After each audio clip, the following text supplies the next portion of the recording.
Assalamualaikum dan salam sejahtera. Bersama saya Najib Arif. Ini adalah Niaga Awani. Kita mulakan perkembangan utama jam ini berkaitan dengan sidang Dewan Rakyat. Hari ini fokus di Dewan Rakyat kepada beberapa isu termasuk jumlah keseluruhan projek perumahan terbengkalai, punca penyelesaian terhadap perkara ini, dan juga dalam masa yang sama, Ahli Parlimen Setiawangsa Nik Nazmi Nik Ahmad turut minta Menteri Kanan Pendidikan menyatakan butiran proses perolehan kit ujian kendiri untuk sekolah-sekolah termasuk kos kementerian. Tumpuan lain termasuk Ahli Parlimen Kemaman, Cik Alias Hamid, yang meminta Menteri Kesihatan menyatakan strategi jangka panjang bagi mengatasi peningkatan kes bunuh diri dalam kalangan rakyat Malaysia dalam tempoh pandemik ini. Dan untuk perkembangan lanjut, kita bersama dengan wartawan Astro Awani yang bersedia di sana, Umar Vati Ramayah. Umar, teruskan saja apa perkembangan hari ini.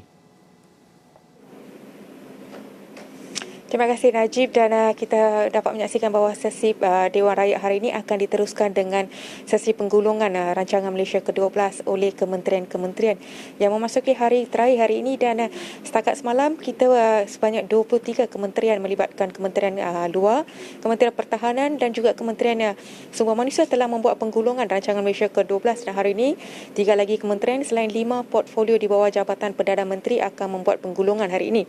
Dan 3 kementerian itu adalah Kementerian Pembangunan Usahawan dan Koperasi, Kementerian Wilayah Persekutuan dan juga Kementerian Belia dan Sukan. Dan sementara 5 lagi portfolio di bawah Jabatan Perdana Menteri adalah Parlimen dan Undang-Undang, Ekonomi, Hal Ehwal Sabah dan Sarawak, Tugas-tugas khas dan juga Hal Ehwal Agama. Dan kita menjangkakan penggulungan 3 kementerian dan juga 5 portfolio di bawah Jabatan Perdana Menteri ini akan dimulakan pada pukul 12 tengah hari. Sebaik saja selesai sesi pertanyaan menteri dan juga lisan yang akan dijangka bermula pukul 10 hari ini.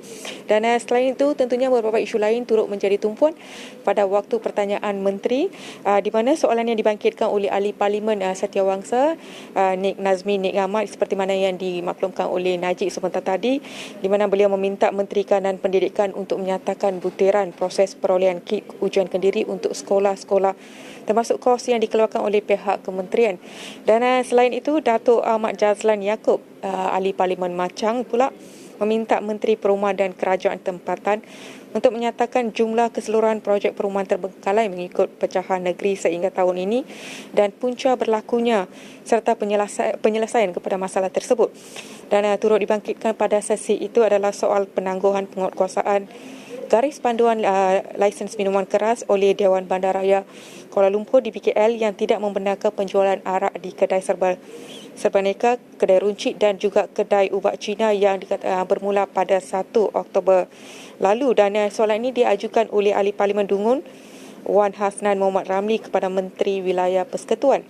Dan bagi soalan jawab lisan pula, Datuk Muhammad Salim Sarif, Ahli Parlimen Jempol, meminta Menteri Kesihatan untuk menyatakan perkembangan semasa pembangunan vaksin COVID-19 yang pertama negara yang dimulakan pada November tahun lepas.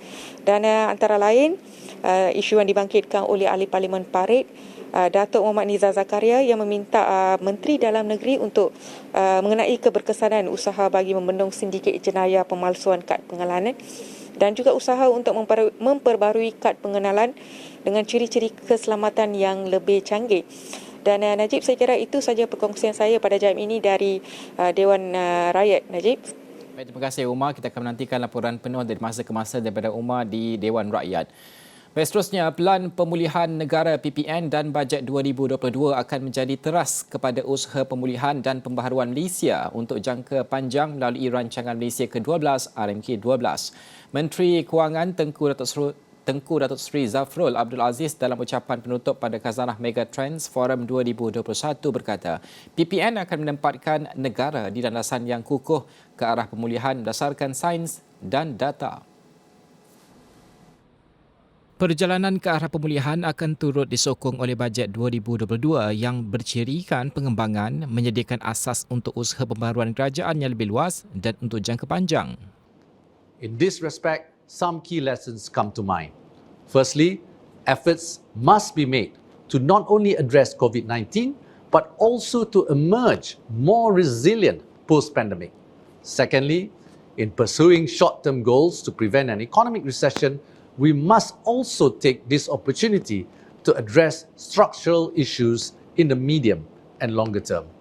Lastly, a proper digital infrastructure will be crucial, especially in reducing urban-rural inequality.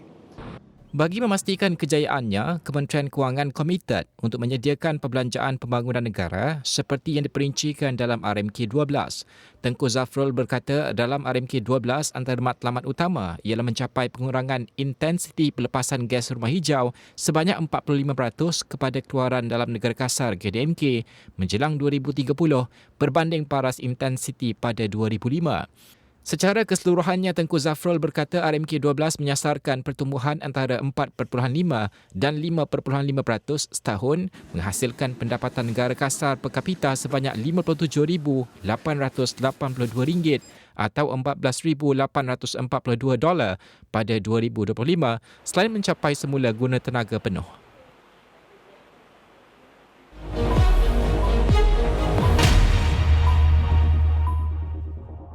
Kerajaan disaran memberi keutamaan kepada komuniti perniagaan khususnya perusahaan mikro, kecil dan sederhana PMKS dalam bajet 2022 bagi mengurangkan tekanan perniagaan mereka.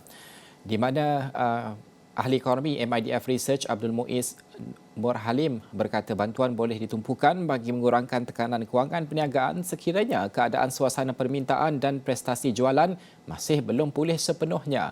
Tambahannya, antara yang boleh dipertimbangkan selain suntikan modal kerja adalah moratorium khusus bagi pinjaman kenderaan bagi memberikan fleksibiliti kewangan sementara untuk peniaga. Selain itu, diskaun sewa beli dan bil elektrik juga boleh dilanjutkan. Malaysia merekodkan 14 penyenaraian melibatkan modal pasaran berjumlah 1.5 bilion ringgit dalam tempoh 6 bulan pertama tahun ini. Di mana Ketua IPO Deloitte Malaysia Wong Kah Chun berkata, daripada 14 penyenaraian itu, 2 adalah di papan utama, 7 di pasaran East dan baki di pasaran Lip. Tambahnya, Malaysia bukan satu-satunya negara yang merekodkan prestasi penyenaraian yang baik. Sebaliknya, pasaran Asia turut merekodkan situasi sama. Secara keseluruhannya, pasaran modal Asia Tenggara mencatatkan 59 IPO dalam masa 6 bulan pertama 2021.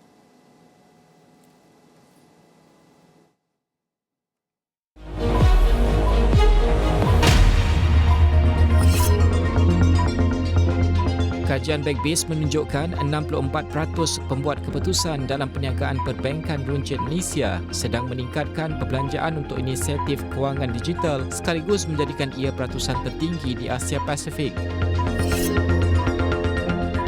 Pengerusi Tenaga Nasional Berhad TNB, Datuk Seri Hassan Arifin berkata syarikat utiliti itu akan terus menyeimbangkan kepentingan industri dan peranannya sebagai syarikat senarai yang memberikan pulangan setimpal kepada rakyat menerusi institusi pelaburan berkaitan kerajaan GLIC.